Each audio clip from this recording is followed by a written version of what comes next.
Hey guys, Funsho here from AMCrypto. Hope you're all doing well. And you can probably see from here that we've got a very special guest on today. This is Alex from AMCrypto. How are you doing today, Alex? I'm doing really fine, and you? Yeah, I'm very good, thank you. Glad it's the weekend as always. Yes. Guys, as you already know, we are on a mission to help 1 million people understand cryptocurrency. So we share as much information as we can to help you guys out. So the reason that we brought on today Alex from AMCrypto is we've actually decided to do a strategic partnership. So what we're actually doing is giving people the ability by We Coach Crypto partnering with AMCrypto the chance to get into some projects early on that we've looked into, done our due diligence into, and that presents a fantastic opportunity for everybody. It's a win-win. So I'm wanting to really have a chat with Alex today just to find out a little bit more about him, what his journey's been like on crypto, and also we're going to talk a little bit about the market, give you guys an update and sort of the future outlook of how things are likely to be from our opinions. But yeah, to start with, Alex, how long have you been in crypto? Technically already a really long time. So I tell this story every time in interviews. I actually found Bitcoin in 2010 already through a banner advertising. I think it was on a torrent website where I actually saw this. So there was like a banner saying something like Bitcoin, future of money, in that kind of sense. And I clicked on it because I was like, Bitcoin? I know BitTorrent, but not Bitcoin. Then I clicked on it. And it was then forwarding me to a site where I could read about the white paper and also download the mining client. And after I read the white paper, I was like many of my influencer friends thinking first it's like a Ponzi, and I'm early on in the Ponzi.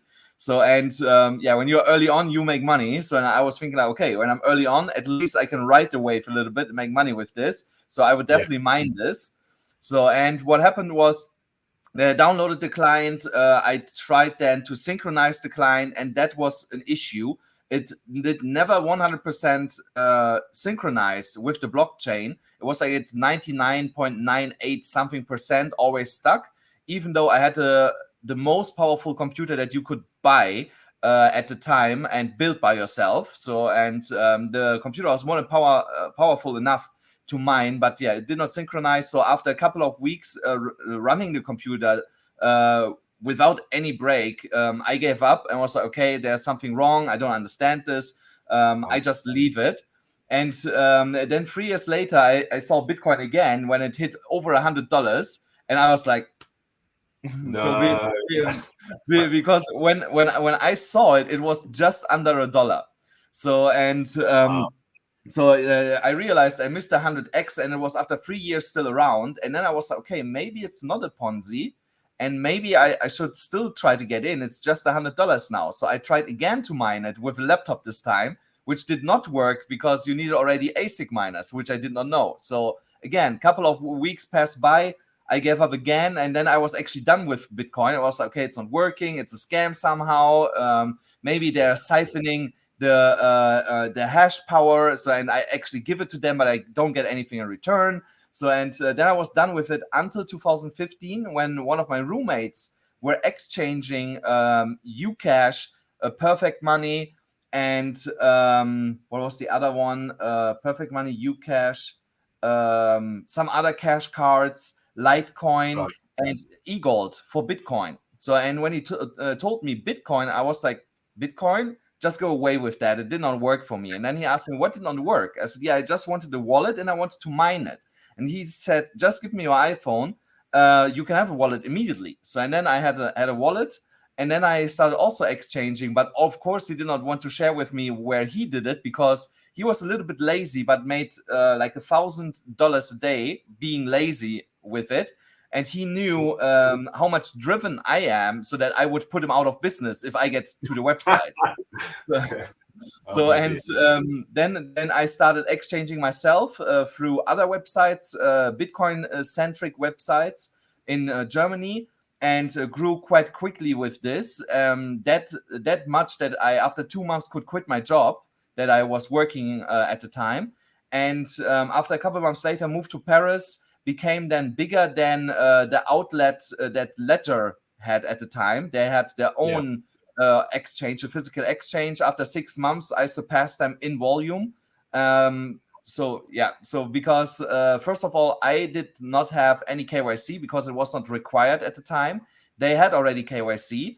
And the other thing was they had to go there to exchange, and people came from all around Paris to exchange, and it was for them really a pain in the ass to get to their office all the time to exchange. So, and with me it was easier if it was not too far away. I actually and went then to them to exchange with them, or they came to a surrounding place where I was living, so which was also more in a central area than where their exchange was.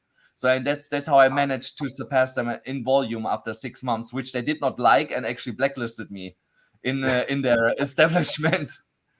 So, and then down the road, I tried to create my own crypto project in 2018, which failed because of the bear market, even though it was a good project, and was then focusing on trading.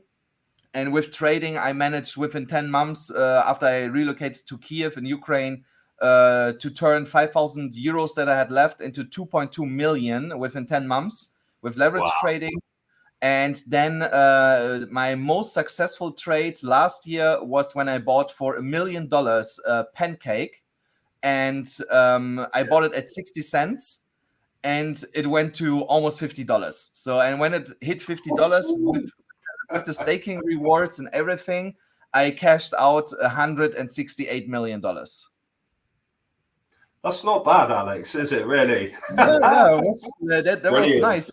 So I was actually creating the top, so because when I saw the price was struggling to get over $46, I started cashing out. And every time when I was cashing out, you saw another step down in the candles. I think it was until like $36 or something when I sold my last pancakes. But then it started cascading down, so the snowball was already rolling. So, and I was leaning back and I was like, okay, thank you.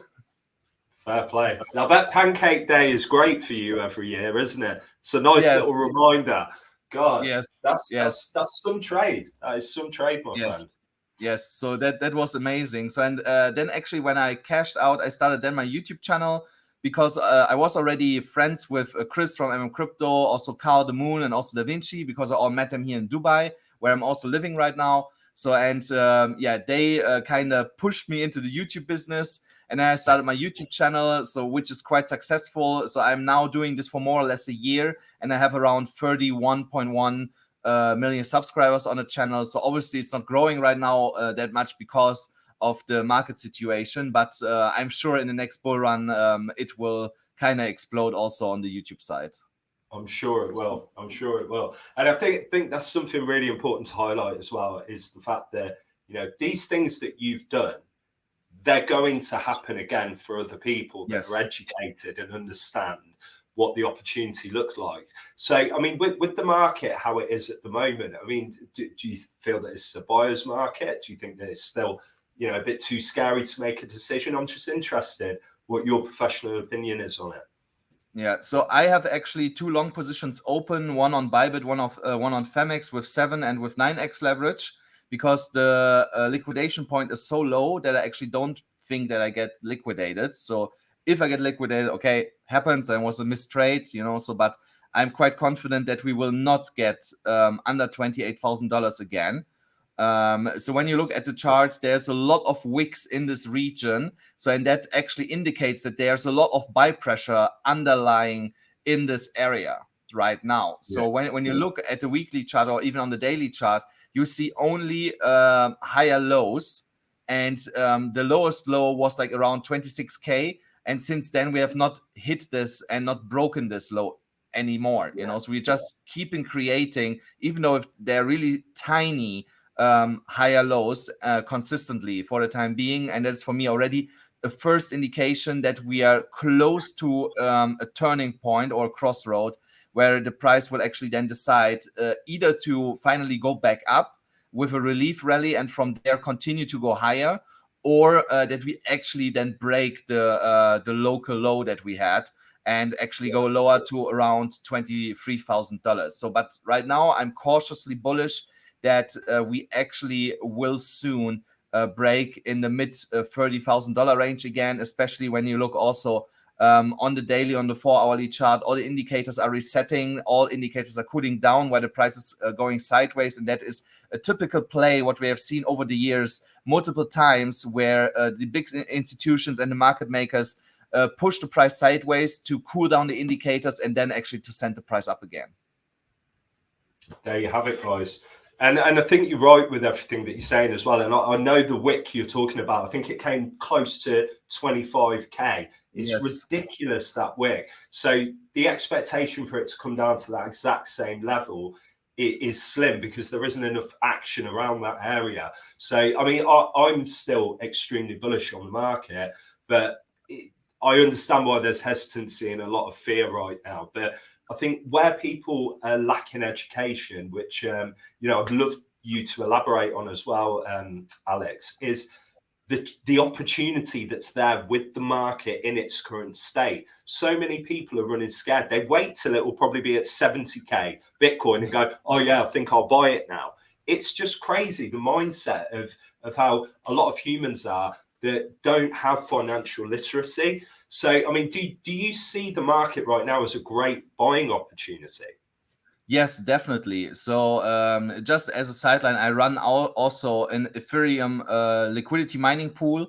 So, and also a USDT liquidity mining pool. And right now I tell everybody in the USDT fund to move it over to Ethereum, because the price is so cheap that that they can, basically with compounding, they can 5-6x their investment over the next 12 months. The Ethereum price only has to double, which is highly likely to occur, and even go way over the double the price what we are seeing right now. So I could see Ethereum even trading around $7,000 to $10,000 by the end of the year if Bitcoin picks up here again by maximum September. Yeah, I completely agree with you. It's in my head, it's a no-brainer. Don't get me wrong, Bitcoin's great. It's reliable. It comes back time and time again, stronger. You can make money from Bitcoin. But Ethereum, I do see that there's a bigger room for bringing you a better return on your investment, but doing it safely as well. Because you can rely on Ethereum. I mean, look how many projects are built upon it. Yes, it has the gas fee problem, but they're so well established already, and so many people have built upon it. And what we're seeing is a lot of institutions liking the look of it because of the problems it solves. You know, a lot of people talk about the flippening with Ethereum and Bitcoin, but I think that it's a more interesting flippening between some of the projects and Ethereum. I mean, which ones are your sort of favorites of the layer ones and layer twos that are out there? So I'm heavily bullish on Elrond, for example, and eGold. So they have insane partnerships. So I think Elrond could be also a 4-digit project in the next 12 to 18 months. So I'm heavily invested also there. I have a friend who talked to the CEO from Avi, and there I'm also heavily bullish on. So because he said in the next 2 years, he will make sure that Avi will trade at $2,000. Wow. So that is a small insider tip, because it comes directly from the CEO. So, and they work with market makers, with liquidity providers. So, and as the word market maker tells you already, they are making the market. They decide where the price goes. And also, and if Avi is working together with the market maker, then you get some credence to this price prediction that he was giving to a friend of mine. Love that. And you see, guys, this is why we get people like Alex onto the show, because he knows what he's talking about and he's got a great network. So that's fantastic. Now, I want to come on to some of the more lavish side of things. I've obviously follow you on Instagram, and I've seen some of the videos and the parties and all that kind of thing. So what car are you driving at the moment? So I have a Ferrari F8 Spider Tributo. So, and it's a really nice car. I was actually going for a Lamborghini, but here in Dubai, the market price is just insane for this. So in the UK, you get it like for $280,000 ish, so $300,000 brand new. Here it's 400. That's crazy. But Yes. obviously, a lot of people are just paying it out there. But you've got Saudi princes, and everyone wants to show off in Dubai, don't they? It's one of those things. But Yes, I love yes, it in Dubai. Obviously, yes, Dean and I went there not so long ago. It is just amazing. The yes, party atmosphere, the people. It's brilliant. yes, Obviously, you're there every day. You live there, yes, literally living the dream. So, yes. fair play to you. That's brilliant. And obviously, tell us a little bit as well about your sort of day-to-day lifestyle. What does that look like for you and for AMCrypto? So yeah, people obviously see on my Instagram only the lavish side, so and thinking that I'm actually not working, so but I'm working quite a lot. Right, it was actually at a time too much that I had to employ more people working for me. So so I have some people employed for me. It's around 12 people, 12, 15 people that are working full time for me in different in different areas. So and on a day-to-day base, so normally I get up quite early, like at 6 in the morning. So then I have like my meditational stuff that I do. I read a little bit while I'm having breakfast, and then I hit the gym. Then around 9 to 10, I start actually then with my work, and that can be that I have already a meeting set up with somebody. That can be that I do some advisory work for the projects that I'm involved in. It could be also that I do some research for my content. That really depends. Sometimes I'm also from time to time happens that I'm completely free, that I actually do then just a little half an hour research for my content, and then later come back to check if it's still valid, and also because over the day, of course, it can change. Then in the afternoon, I have setups normally then more meetings, usually, or just more work where I interact with other companies that that I have to work with for like I said, for the advisory work or stuff like that. And then around like 5, 6 in the evening, so kind of around this time right now here, I'm recording then my YouTube video, and that takes like an hour until I can release it, an hour and a half. And then if I have not another meeting, then I actually go to places, meet with friends. Most of the time I sit upstairs here in my building, then on the rooftop, smoke a shisha, have a drink. Sometimes people passing by recognizing me, then I have a chat with them. So, and yeah, that's basically more or less what's happening on a daily life. So a day in the life. Yeah. No, that's brilliant. I mean, look, you've been smart. You got into this early. Okay, you've gone and identified great opportunities. You've gone for these things. You've had the courage to go and do that, and it's paid off for you well. But I think where the education aspect of it is so important to put across to everyone that's watching this is, if you are educated, if you do actually go and do some research and talk to the right people, be around the right people and go for it, you will never have a bigger opportunity in your life to change your wealth than what you can in the crypto space. That is a fact. So, I love having people like yourself on to be able to share, that this is possible and share that journey, that story of what they've been through. And I'm so happy that We Coach Crypto are partnered with AMCrypto. Just before we obviously close up as well, would you be able to just give a little bit of information just about, what this partnership is for and what the opportunities could look like for some of the people that might want to get involved?